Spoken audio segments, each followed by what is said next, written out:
Alrighty, hello everybody, and welcome to the Top Producer Show. My name is Brandy, and this is Jeff, and apparently Bad Kitty is going to be joining us today as well. So, the whole point of the Top Producer Show is to show you guys what it actually takes to become a top producer in network marketing. Now, even though this is geared towards network marketing, all the methods that we actually use in our traditional businesses as well. So, if you own any other type of business, stay tuned. So we are going over the book Can't Hurt Me by David Goggins, and this has been a really good book. Like, I thought I was gonna cry last night reading the rest of this chapter, because just the struggle, I kind of relate to it a little bit because, as a lot of you know, I'm studying for my real estate test, and I have been really struggling with it. So just seeing what he had to go through just to get through, get to the seals was a tearjerker, and it really puts into perspective a lot of stuff that you deal with. Other people do have it worse, and it's just like, I can do this. So anywho, we are in part 2 of chapter 3 because this chapter was extremely freaking long. So we had to switch it up into 2 parts. So where we left off, he was working on a project, cleaning up an infestation project. There were cockroaches everywhere in this restaurant. And he took a good look and he was just like, what the heck am I doing? Like, this is enough. Like, enough's enough. He left all of his gear at the restaurant and he went home and decided to go for a run. He lasted about 400 yards before he had to sit down and then began his walk home. And once he got home, he was overwhelmed with emotion because he's just like, I did not make it very far. He started really beating himself up over what he just tried to do. And as tears started welling up, he started saying to himself, he's like, who the fuck did I think I was? I was born nothing. I have proven nothing. I still wasn't worth a damn thing. David Goggins, a Navy SEAL, like, you couldn't even run down the block for 5 minutes. Like, what the heck makes you think that you're going to be able to do this? So all the fears and insecurities that have bottled up with him his entire life suddenly started to flow out. And he was about to give up for good, and then he found this old VHS tape, and some of you don't even know what the heck those are, but he found the old VHS tape of Rocky, and he fast forwarded to this round 14, which is when Rocky was down. He was hit, he was down, the referee started the countdown, and he kept trying to get up, and everybody else was cheering, but his coach was even telling him, Rocky, you need to stay down. But he kept trying to get back up and eventually ended up back on his feet, and he was again able to face off Apollo.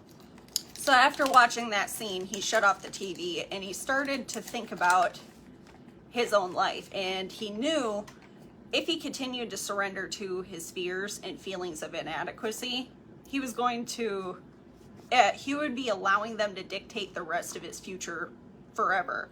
So his only choice was to try to find the power in the emotions that had laid him low and harness them to empower him to rise up. So he went outside again, started to run, and he still felt, I don't know if any of you have ran recently, but it is miserable.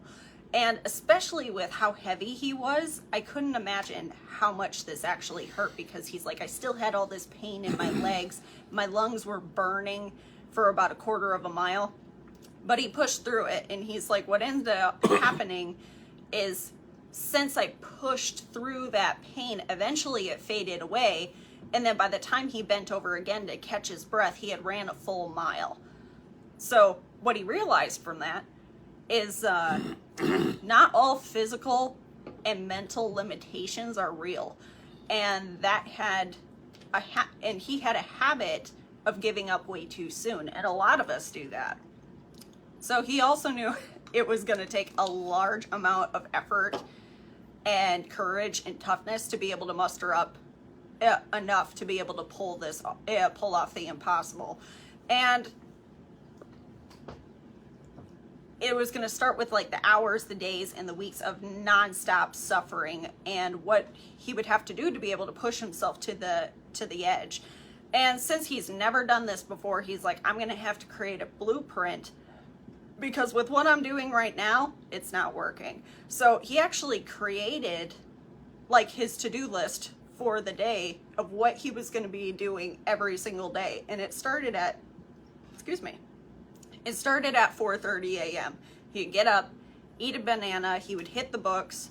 By 5 a.m. he would take his book to a stationary bike where he would sit and sweat steady for like 2 hours. And then after that, he would go to Carmel High School and jump into the pool for 2 hours, and he would swim for 2 hours. And from there, being at the gym, he would go do a circuit workout that included bench press, incline press, and lots of leg exercises. Now, he wasn't trying to bulk for this. He's like, I don't want to gain any muscle because that's gaining weight, not losing weight, and he needed to lose weight and fast. So he focused a lot on reps. So he would do reps that would consist of 5 to 6 sets of 100 to 200 reps each, and then was back to the stationary bike for 2 hours, which I thought we worked out hard like this. That's a lot. Because like I've done different reps where it was heavy. We were working out with a friend and he was a bodybuilder. Like he did it professionally. Like he competed and did all of that. And what I had to do with him, I did like 25 sets in one set. And by the end of that, I was about to cry. I was like, oh my gosh, like this is absolutely ridiculous. And then of course he decided to be mean and is like after 25 and he's like, okay, now do 2 more. And I'm like, but you said 25. So that's rough. And then he was constantly hungry all the time. So for dinner, he only had 1 meal a day, which consisted of grilled chicken, sauteed vegetables, and like a little handful of rice.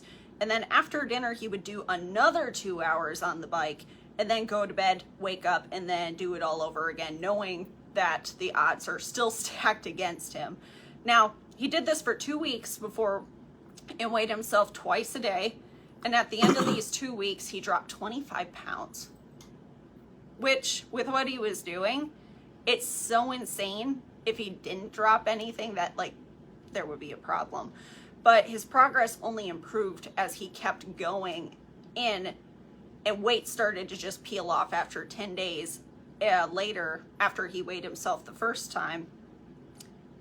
He was 250 pounds, and which then meant he was enough to begin push-ups and pull-ups and start running again, because it was going to be a lot easier for him to be able to do that, and he's not going to be killing his legs. So he was still waking up and hitting the stationary bike. He is going to the pool and going to the gym, and also incorporated 2 to 3 and 4 mile runs. So once he was lost enough weight where he could actually physically run more, he then started to do that. So he said he would think that you would think that he would be able to sleep very well with all this activity, but at night it was filled with a lot of anxiety. He's like, my stomach was growling, my mind was swirling. He's like, I was dreaming about this test and all these complex questions and dreading his next workouts. And he was like, I was pulling so much on almost on no fuel that depression became a natural side effect to what was also beginning to have an effect on his marriage too, where his wife actually told him, but even if he somehow managed to reach his goal, her and his stepdaughter would not be moving with him to San Diego, which that's a lot. Like most people would crack at that point, because if you don't have the support at home, it's really hard to move forward if everybody else around you is, but he still pushed forward. So he's like, depression smothers you and all you can see is the negativity. But the only way to make it through was to feed off the depression and flip it to convince yourself that it's all the self-doubt and the anxiety, which was confirmation that you needed, that I needed to go longer without living an aimless life. So he flipped it. He's like, look, even if I stay here, even if I do what my wife wants me to do, it's not going to make me happy, and I'm still going to be stuck in this place, and I have to do what's uncomfortable to make a change. So he's like, my task may turn out to be impossible, but at least I was back on the vision. And he used some foul language too, and I'm trying not to do that because I have a lot of people who follow my stuff who are a lot younger, so I'm trying not to do that, but it's going to slip out eventually. But so when he felt his lowest, he would actually call the recruiter that he was talking to, and he didn't tell him about his fears and anxiety. He actually used that time to be able to pull himself up. He's like, when I felt my lowest, I called the recruiter, and he's like, I told him how much weight I was losing. I told him how I was doing, what are my workouts. And he used that time to encourage himself, to really pull himself forward, to give him that positive feedback, so that way he can keep going. And he also had the Rockies soundtrack on cassette, and he would listen to it while he was working out, and he imagines himself doing the buds training in the cold water and crushing the Hell Week. So by the time he got down to 250 pounds, his quest to qualify for the SEALs wasn't just a daydream anymore. And he actually had a real chance, and most people, including himself, for most people, that it would usually be impossible, especially for someone for him. So he also had bad days too. He's like, I went to weigh in one day. I did not lose as much weight as I wanted to. And then he's like, and what happened was that trickled into the rest of my day. And then I went to go do pull-ups. I was supposed to do 12, and I fell short and only did 11 just because his arms gave out. He's like, I drove home. I was very upset. He's like, I knew I wasn't going to sleep that night. And because not only did he come up short, his weight goal wasn't there. And after he had dinner, he was like, you know what, that's not going to work. Like, that's not going to work for me. So right after dinner, he grabs his keys. He heads straight back to the gym. And he's like, you cut corners and you are not going to fucking make it. He's like, there is no shortcuts for David Goggins. So once he was back at the gym, he redid all of his workouts all over again. And that one missed pull-up cost him an extra 250. So, and he's like, and there was similar episodes where this has happened. And he's like, I always go back and beat myself down even harder if I missed. That was the only way I can manage the demons in my brain. So either way, there would be suffering, and I had to choose between the physical suffering in the moment or the mental anguish of when he went home and had to think about this, like, oh, I missed it. I didn't accomplish this today. Was she trying to get you? She did. So, and he's like, if I don't beat myself up like that, I'm going to end up missing out on it, on an opportunity, which is going to cost me the opportunity of a lifetime. So when it comes to the SEALs, he wasn't going to leave anything up to chance. So he's like, I'm going to be harder on myself if I fail in these little things. And I'm not just going to walk away from it and be like, oh, good enough. So on the eve of the ASVAB, with 4 weeks to go before training, making weight was no longer a worry. He was already down 215 pounds, and he was also a lot faster and stronger than he had ever been. So the recruiter had passed on the Navy SEAL warning order, which included all the workouts that he would be expected to complete during the first phase of BUDS training, and he was happy to double them. So 190 men would start the SEAL training, and only 40 people would actually make it all the way through it. So, but only he wanted to be, not only did he want to be in the 40, he's like, I want to be the best too. He's like, I don't want to just be in, I want to be the best. So run through the tape, not to the tape. So whenever you're trying to run for a goal, that is a rule, because if you just run to the tape, you're always going to come up short. But first he had to pass the test. So this entire time in between workouts and everything that he was doing, he was studying every single time. And sometimes he was studying even during his workouts. Every time he was on the stationary bike, he was studying. If he was eating in the kitchen, he was studying. So even though, excuse me, hold on one second.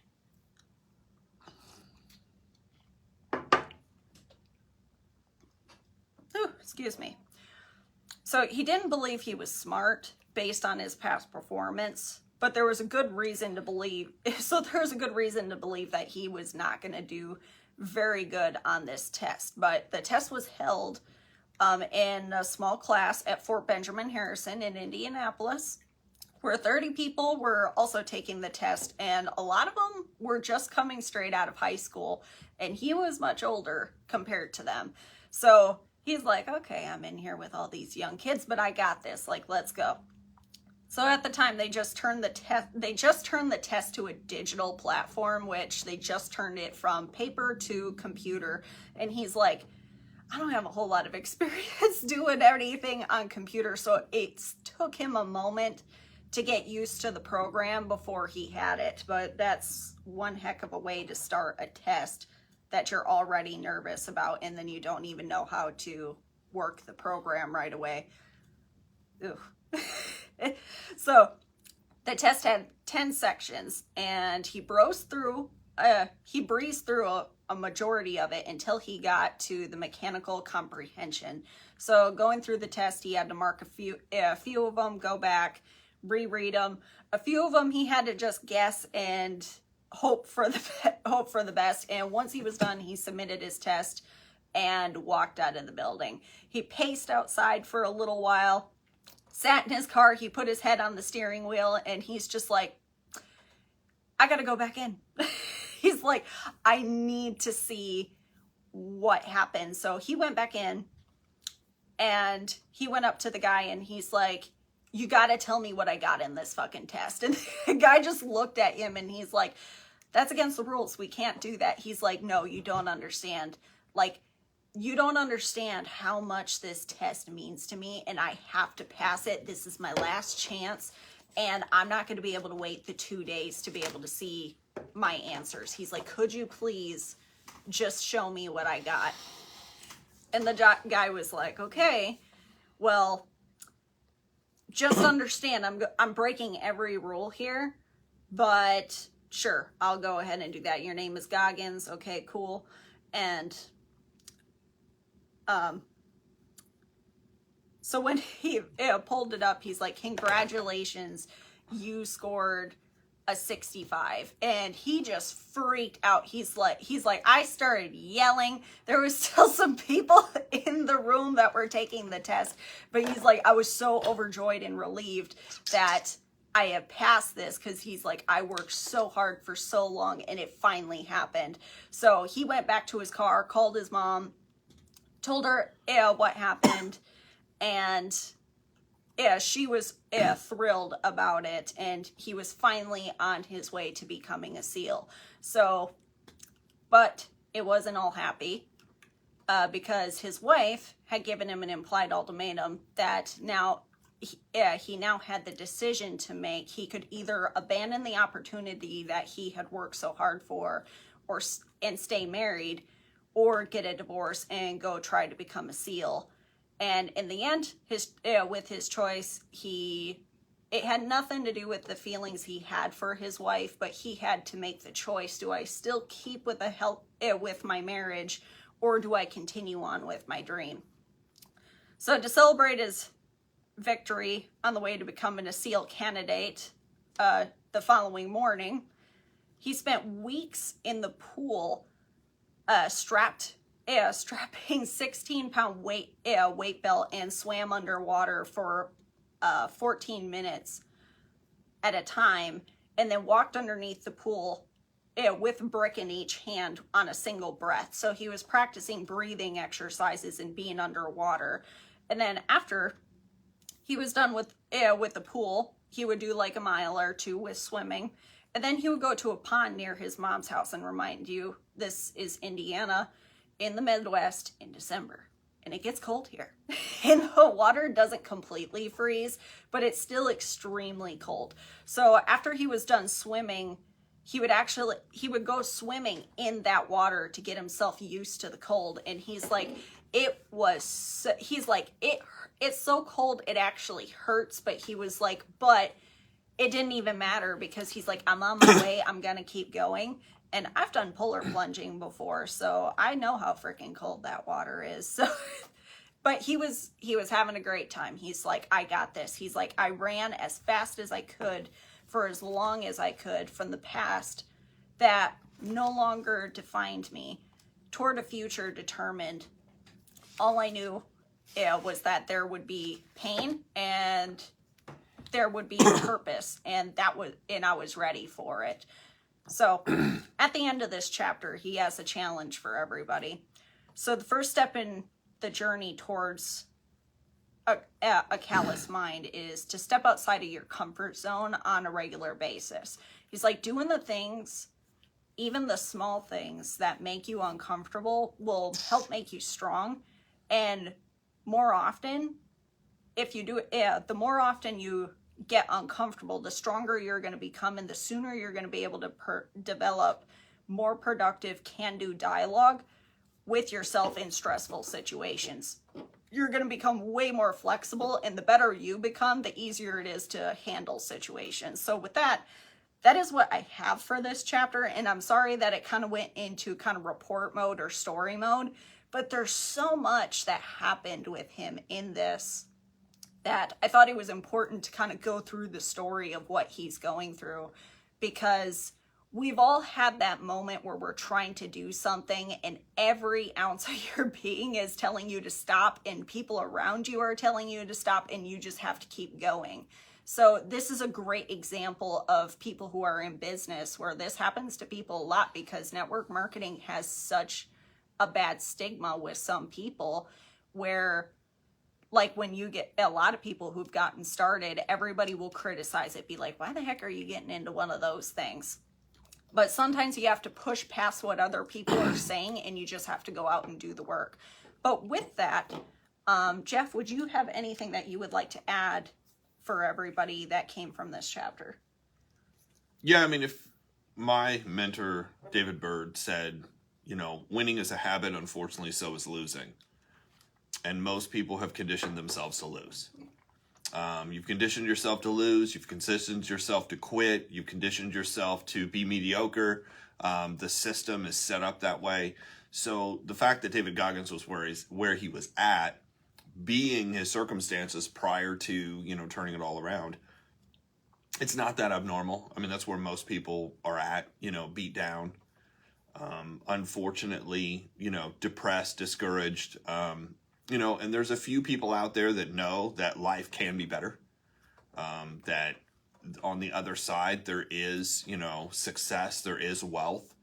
And I think you recognize that every once in a while. We just took a trip recently, and we were driving out through Kentucky, through Tennessee, and you pass by certain neighborhoods, you pass by certain houses, and it takes you, because you're out of your environment, you see different things, and you're like, damn, what the hell does it take to get into a position where you can own something like that, where you can do something? So I think that has a lot on a big scale,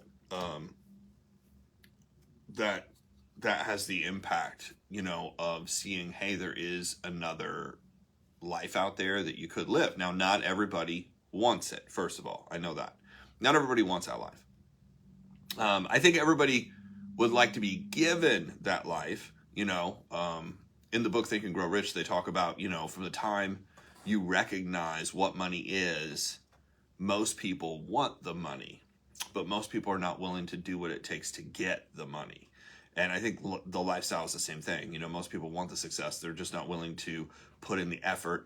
And then you have to go through all of the myths of success, right? Because some people believe the only way you're getting there is you have to be born there. Some people believe you have to be of a certain race or a certain religion or a certain demeanor to be able to do it. Certain people believe it's personality driven, that the only way you can make it is you have to have this personality, and all of that is horseshit if you live, at least in the United States, Are there places where it would be rougher? Of course.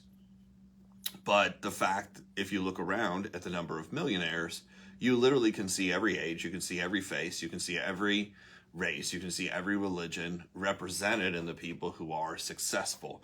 And success is different for everybody, whether we're talking about six figures, everybody's represented there. Whether you're talking about, the $400,000 to $500,000 mark, which now, if you want to be in the top 1%, of the United States, it's right around 400,000. By the end of this year, it'll be closer to 500,000 because of inflation.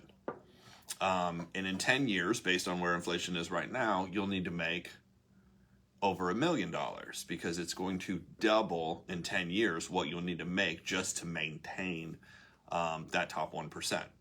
So in saying all that, then you go from, this mentality to, okay, I want to make a difference. And I think it's interesting that he had 90 days to do it, because we always talk in MLM and direct sales, 90-day run, 90-day run, 90-day run. And what he talks about is a more extreme version of a 90-day run, literally. Writing out, finally getting control of your calendar. How much time do I have and what do I need to do? And if you don't have it all written out, if you don't have the plan, and that's really, from the book Think and Grow Rich, that's what, one of the chapters is strategic planning. The strategic planning is how can I get the most done in the shortest amount of time, and how can I kind of beat the system where most people won't accomplish. It's not that they can't accomplish, it's just they don't do the work in the select amount of time or the time needed to make the explosion happen. Most people do work, and they're doing the right work, they're just not doing enough of the right work in a condensed period of time to make it explode. And that's kind of what I saw him do, is, work really, really hard to make that explosion happen. So that's kind of what I got. All right, cool. So we are here Monday through Friday at noon. And if you guys would like to rewatch this video, all these videos will be uploaded to YouTube. So if you'd like to go back and rewatch, or if you missed an episode, you're more than welcome to go back and find those. So we also have a training company. So our company is called My Leadership Network, and we help people find leads. How do you talk to them? How do you build a team, and how do you build up events? We have a whole program where we actually teach people how to build their businesses, and it all depends on where you're at and what you need. Now, you could join the community by going to joinmyleadershipnetwork.com. You don't have to buy anything, but you could just join the community and see if there's something there that we're going to be able to help you with. So with that, that is what we have for you guys today. Thank you for joining us, and we will see you guys tomorrow. Awesome.